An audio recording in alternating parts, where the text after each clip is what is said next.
Unatoka katika familia gani? Mungu alichokukusudia kinaweza kikatimia hata kama umezaliwa chini kabisa kwenye kaya maskini. Inawezekana siku moja ukawa mshindi. Historia hii itawasaidia vizazi na vizazi watakaoingia Google na kugoogle historia ya Rais Daktari John Pombe Magufuli. Wataiona kupitia channel ya Kadushi Media, na mimi niliyeweka maneno haya naitwa Pasco Kadushi. Unaweza ukaniita PK Shalom.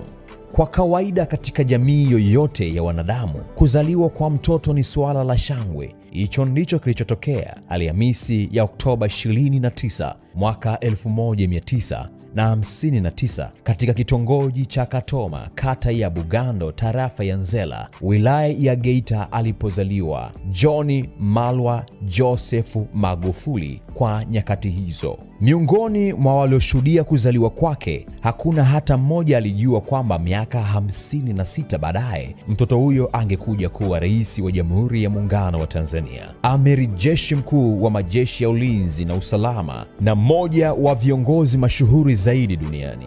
Wazazi wake ni Magufuli, Malko Nyahinga na Suzana Musa, ambao kati ya mwaka 1960 na mwaka 1961 waliamua kuvuka ziwa Victoria kutoka Katoma Nkome, wilaya ya Geita, mkoa wa Mwanza, wakati huo kwenye kijiji cha Lubabangwe, Chato ya wilaya ya Biaramulo, mkoa wa Kagera, wakati huo kutafuta fursa za kiuchumi. Mabadiliko yalitokea mwaka 2012, yaliondoa Chato, mkoa wa Kagera, na kuileta kwenye mkoa mpya wa Geita baada ya serikali kuanzisha mikoa minne mipya na wilaya 19. Tangazo la kuanzishwa kwa mikoa na wilaya hizo zilitiwa saini na Rais Jakaya Kikwete, rais wa awamu ya 4. Ilikuwa ni Machi 1 mwaka 2010.